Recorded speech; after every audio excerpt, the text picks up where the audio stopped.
नमस्कार दोस्तों, मैं गायक कलाकार विपुल दोषी अहमदाबाद गुजरात से हूँ और आप सभी मित्रों का आपकी ही अपनी चैनल सिंगर विपुल दोषी's किचन में बहुत बहुत स्वागत करता हूँ।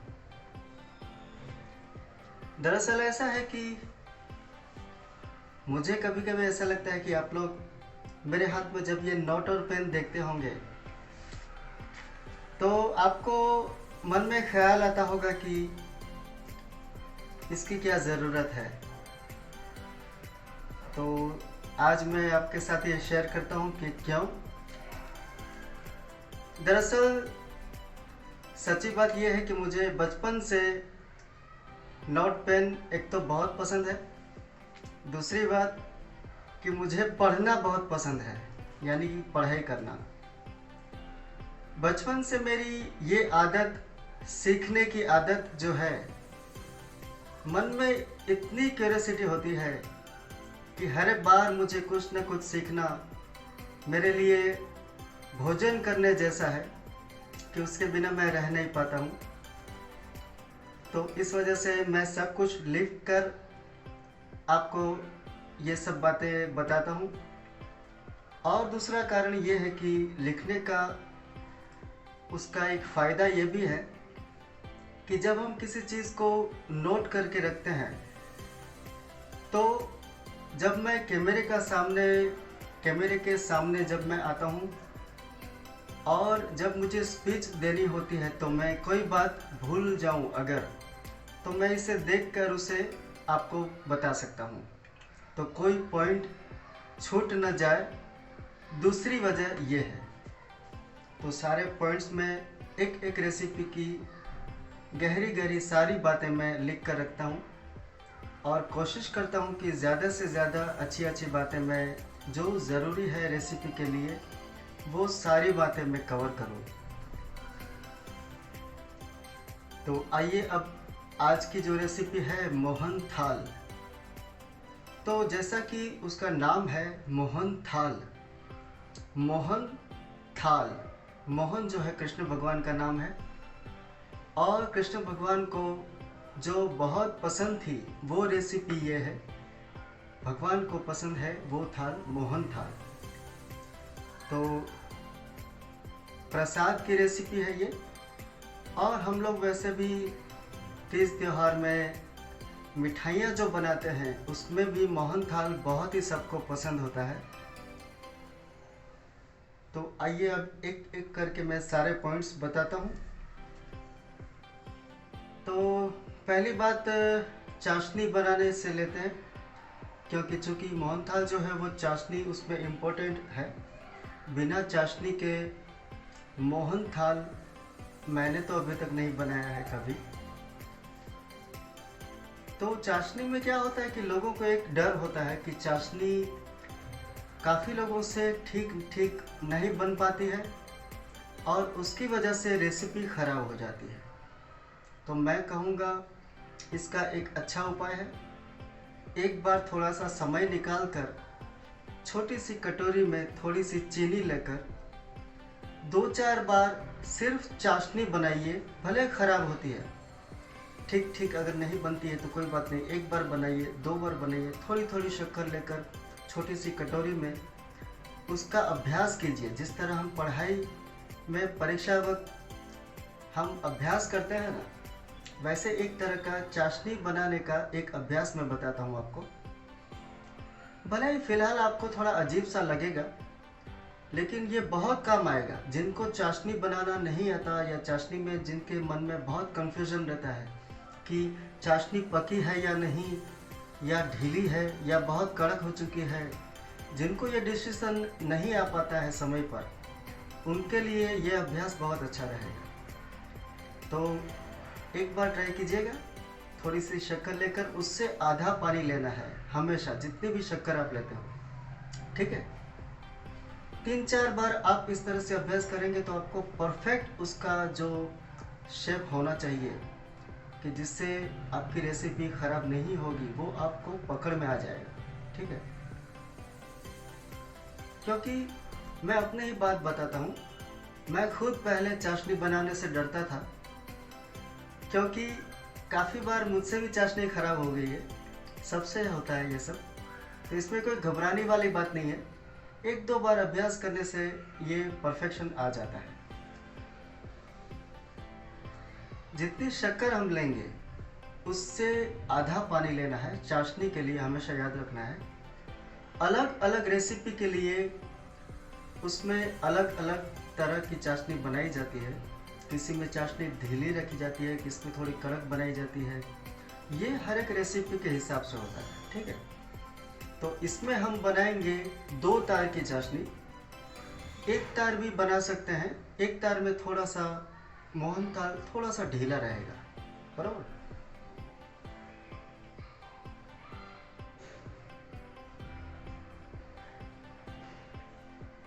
अगर ऐसा लगता है कि मोहनथाल थोड़ा सा ढीला है, तो वो थोड़े घंटों के बाद वो फिर से वो थोड़ा थोड़ा उसका शेप परफेक्ट आने लगता है। तो घबराना नहीं है कि अब ढीला हो गया तो एकदम ख़राब हो गया, ऐसा नहीं है, ठीक है। बहुत ज़्यादा चाशनी ढीली नहीं हो, सिर्फ इसी बात का ध्यान रखना है।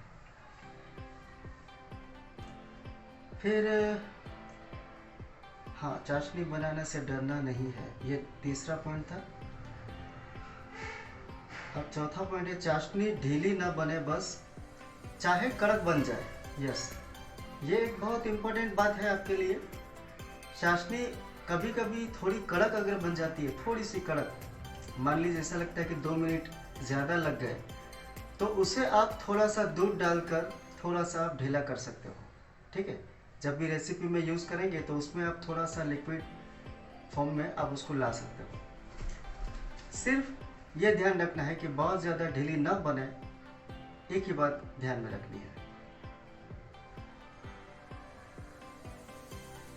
फिर 5वां पॉइंट है, चाशनी में चीनी के कचरे की सफाई।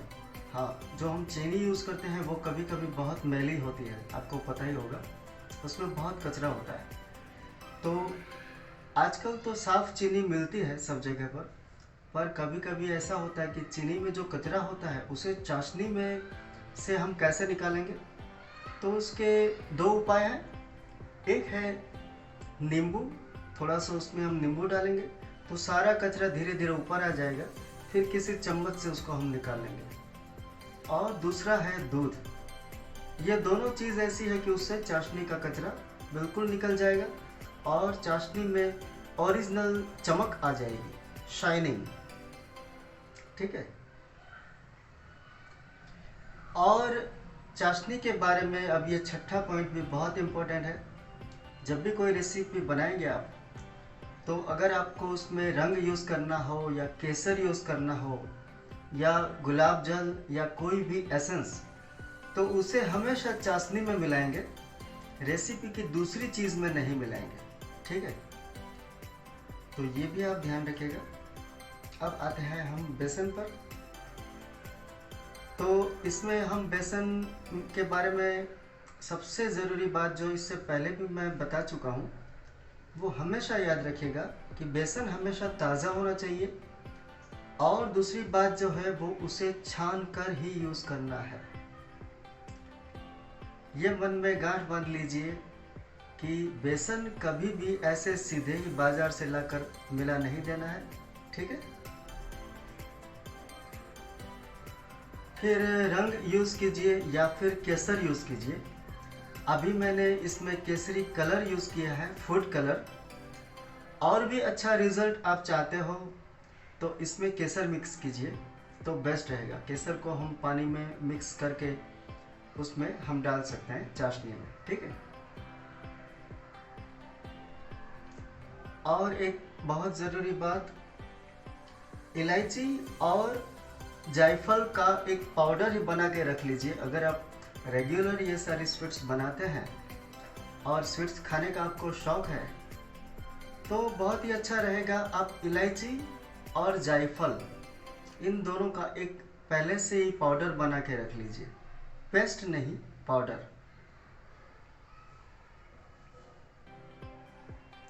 फिर हम जब बेसन जब गर्म होगा, सेकने लगेंगे, तो ये ध्यान रखना है कि बेसन कच्चा न रहे, बहुत ज़रूरी बात है। ठीक है, एकदम ठीक ठीक सेकना है उसे। और उसके बाद जब हम सेकने के बाद जब हम उसे उसमें हम दूध डालेंगे, तो वो एक साथ में नहीं डाल देना है, वरना हलवा बन जाएगा। समझ गए?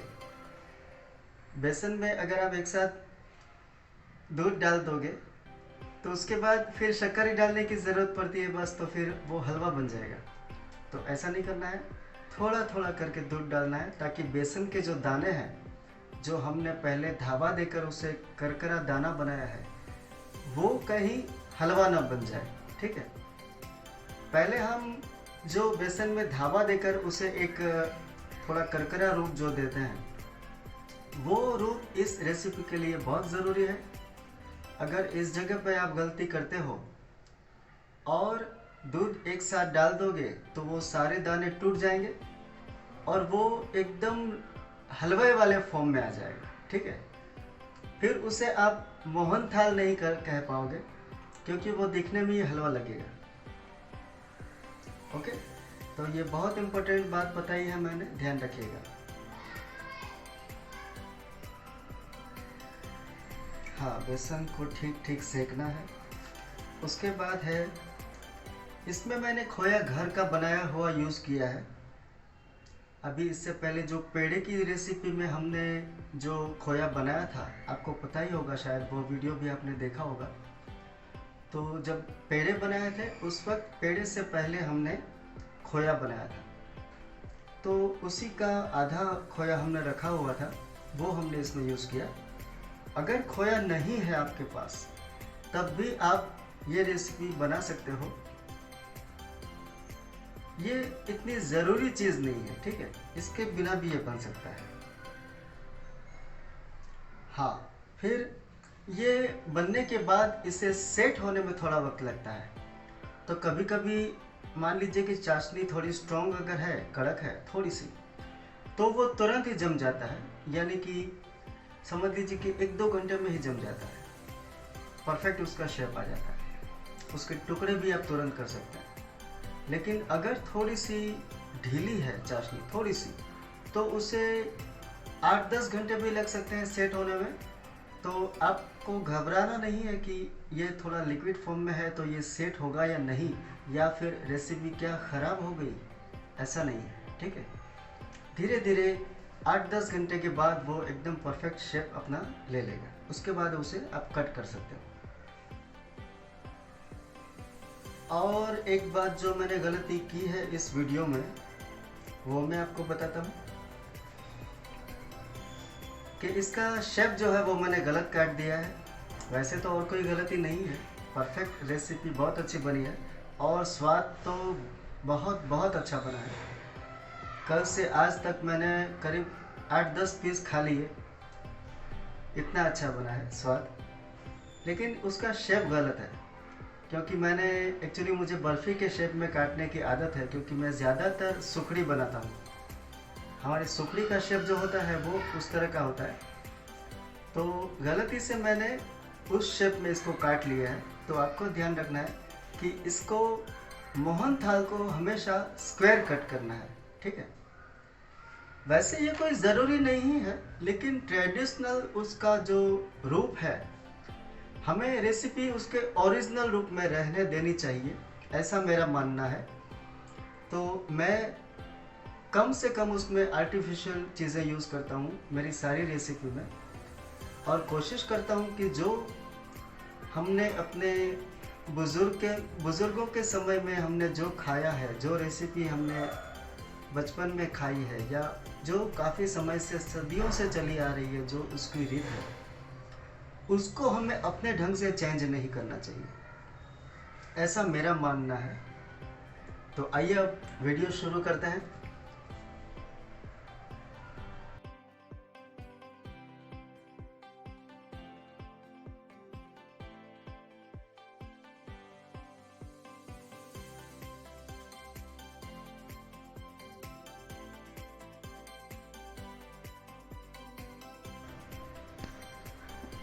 आइए दोस्तों, अब सारी सामग्री को पहले हम देख लेते हैं। कौन कौन सी चीज़ें इसमें यूज़ होंगी और किस परिमाण में, ये दोनों बातें बहुत ज़रूरी हैं। तो पहले तो आप ठीक ठीक देख लीजिए, फिर मैं आपको इन सब चीज़ों के नाम बताता हूँ। बेसन है 4 कप, जो कप मैंने रखा हुआ है। शक्कर है 4 कप। ये खोया है। ये दूध हमने एक्स्ट्रा रखा हुआ है क्योंकि इसको भी डालना पड़ेगा इसमें। फिर ड्राई फ्रूट है और पिस्ता,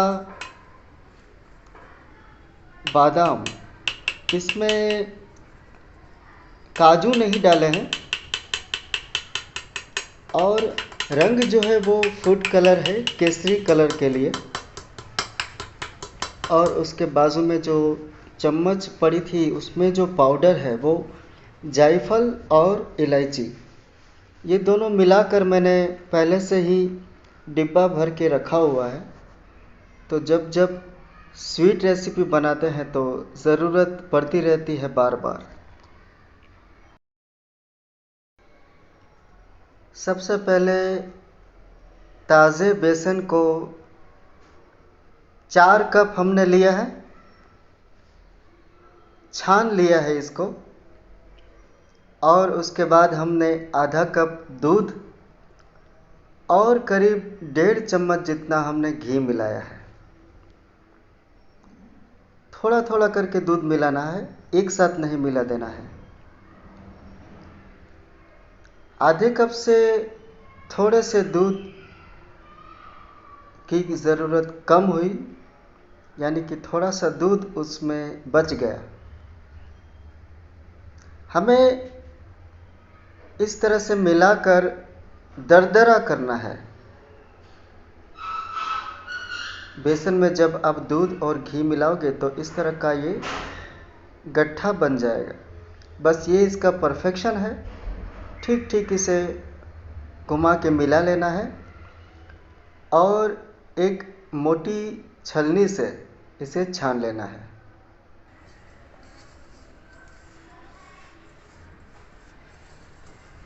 आटे की जो छलनी होती है वो बहुत ही पतली या बहुत ही महीन होती है। उसकी जारी बहुत पतली होती है, लेकिन उससे उसमें अलग अलग नंबर की जाली आती है, आपको पता ही होगा। जिससे हम आटा छानते हैं उसमें 1 नंबर, 2 नंबर, 0 नंबर, इस तरह से अलग अलग नंबर की छलनी आती है। तो उसमें हम मोटी छलनी से इसको छानेंगे क्योंकि हमें इसको छोटे छोटे इसके लम्प्स बन जाएंगे, उस तरह का इसे दरदरा रखना है।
देखिए, ये दोनों छलनी मैं आपको बता देता हूँ।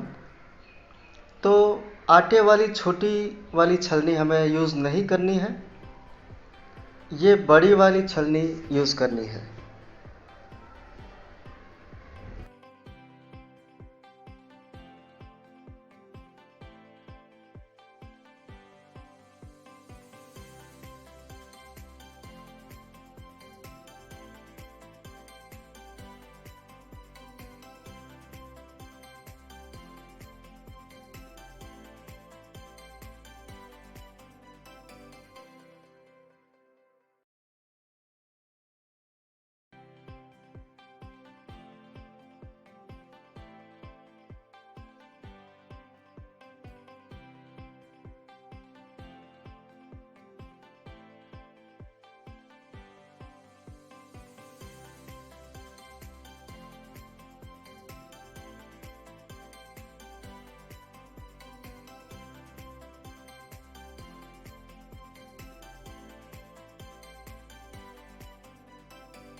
अब इस वक्त हमें अपना ध्यान सारी चीज़ों से हटाकर बेसन को ठीक ठीक सेकने पर लगाना है, क्योंकि अगर बेसन कच्चा रह गया तो ये रेसिपी बिल्कुल फेल हो जाएगी। तो जब तक बेसन के ठीक ठीक सेकने की जो खुशबू होती है वो नहीं आने लगे और इसका कलर जो है वो चेंज जब तक ना हो जाए, तब तक हमें इसे ठीक ठीक ध्यान देकर सेकना है।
बेसन को थोड़ी देर सेकने के बाद इसमें आप खोया मिला दीजिए। मैंने तो सीधे सीधे ही खोया मिला दिया है इसमें, टुकड़े करके छोटे से। आप चाहें तो इसे ग्रेट करके भी मिला सकते हैं। और साथ ही में मैंने इलायची पाउडर अभी आधा डाला है। उसके बाद थोड़ी देर में मैं उसकी खुशबू देखूंगा। अगर ऐसा लगता है कि इतना काफ़ी है तो बाकी का आधा चम्मच जो है वो मैं नहीं डालूंगा।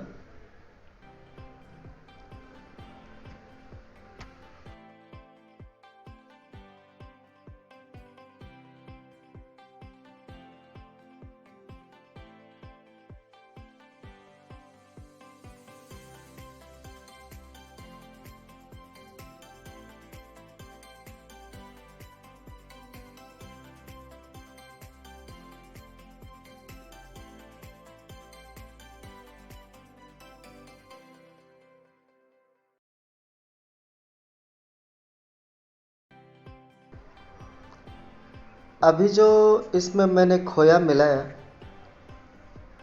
मान लीजिए कि आपके पास कुछ दिनों पहले का खोया पड़ा है और थोड़ा सा कठोर हो चुका है, कड़क, तो इसे छलनी में छील लीजिए। और नहीं तो बस ऐसे ही डाल सकते हैं, आप छोटे छोटे टुकड़े कर दीजिए।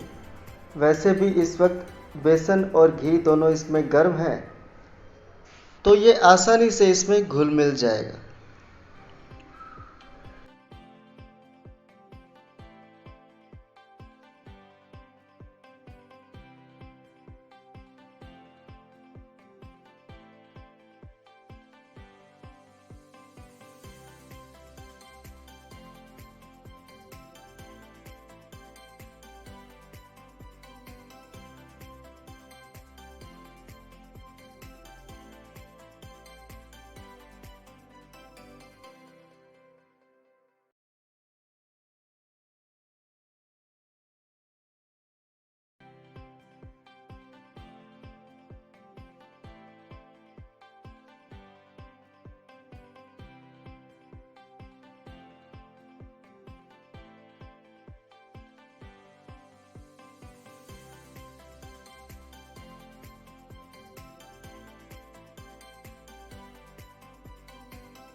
हमें इसमें कुल मिलाकर 2 कप दूध डालना है,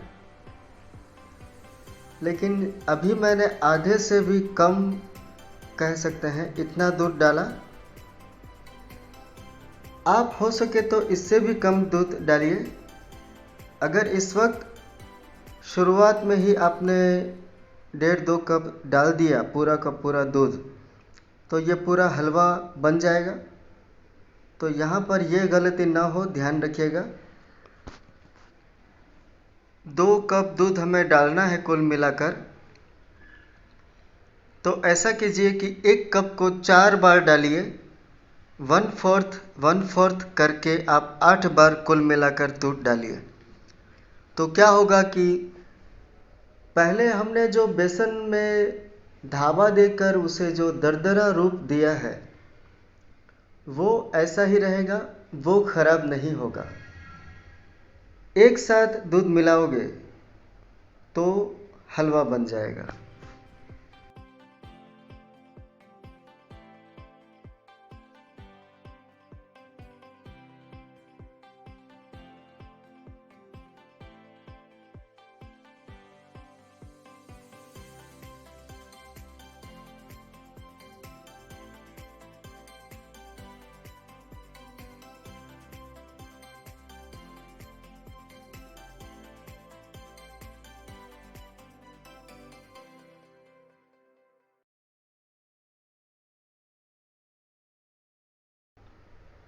कांच के बाउल में जो मैंने पानी भर कर रखा हुआ है, वो इस चाशनी को चेक करने के लिए है। जब चाशनी पक जाएगी तो इसे हम चाशनी को उस बाउल में रखे पानी में डालेंगे। अगर वो चाशनी पानी में घुल जाती है तो हमारी चाशनी अभी तैयार नहीं हुई है, और पानी में डालते ही अगर वो कड़क हो जाती है तो वो चाशनी परफेक्ट बन चुकी है। अभी इसमें मैंने थोड़ा सा दूध डाला, क्योंकि शक्कर में थोड़ा सा कचरा है, ऐसा मुझे लगा। तो ये थोड़ा सा कचरा मैंने इसमें से निकाल लिया। चाशनी में दूध डालोगे तो उसका जितना भी कचरा होगा, शक्कर में जो कचरा होता है शुगर में, वो तुरंत निकल जाएगा। तुरंत ही उबलती हुई चाशनी में वो कचरा ऊपर आ जाता है। तो इसे हम चम्मच से इस तरह से निकाल सकते हैं।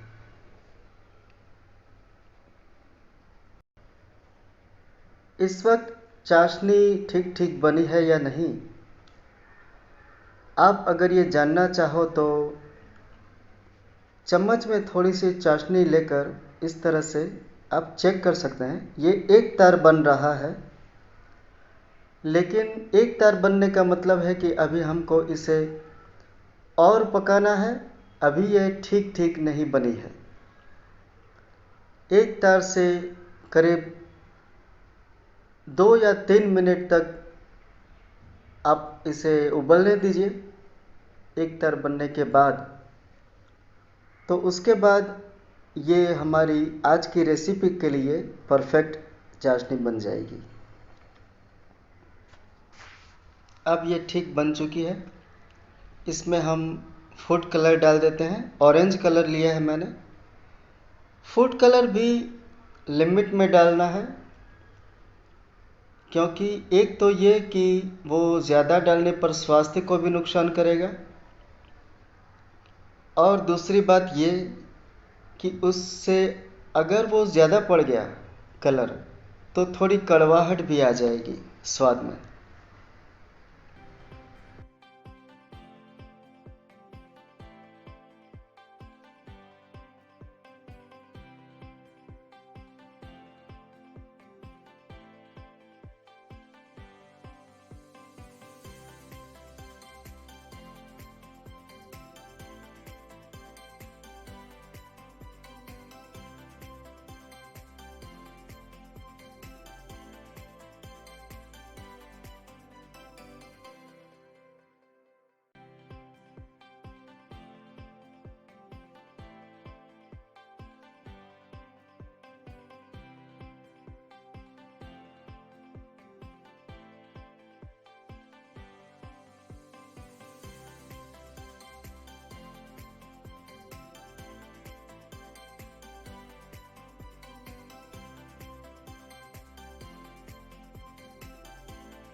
अब आखिर में हम इसमें ऊपर से ड्राई फ्रूट डालेंगे।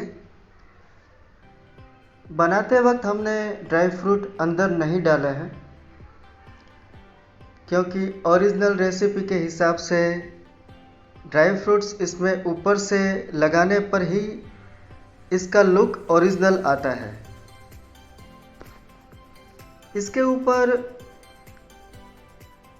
चांदी का वर्क भी लोग लगाते हैं, आप चाहें तो इसे लगा सकते हैं।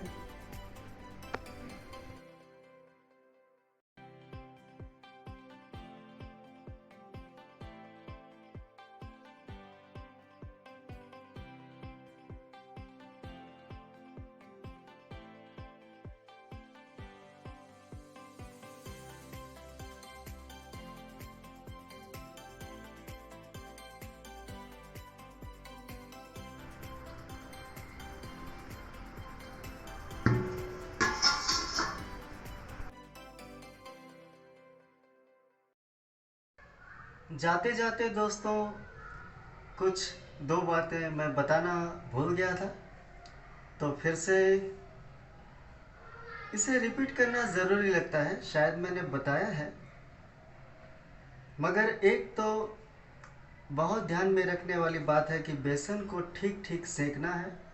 उसकी खुशबू जो है वो बहुत ज़रूरी है। अगर बेसन कच्चा रहेगा, थोड़ा भी कच्चा रहा, तो इसका ओरिजिनल स्वाद नहीं आएगा। दूसरी बात, इसके कटिंग के बारे में जो मैंने बताया वो भी आप ध्यान रखिएगा। ये जो शेप है एक्चुअली इसका ओरिजिनल शेप नहीं है, ठीक है। भले बनी है बहुत ही अच्छी, सुपर्ब, और इसको मैं नज़दीक से आपको दिखाता हूँ कि कितनी सॉफ्ट भी है और एकदम इसका टेक्सचर जो है कितना अच्छा है, परफेक्ट, ठीक है। तो बनी है दी बेस्ट, लेकिन ये शेप मैंने गलत किया है। ये सुखड़ी का शेप है, तो आप जब भी बनाइए तो उसे स्क्वायर शेप में कट कीजिएगा, ठीक है। तो आइए अब मिलते हैं हम अगले किसी वीडियो में। बहुत बहुत धन्यवाद। जय हिंद, जय भारत।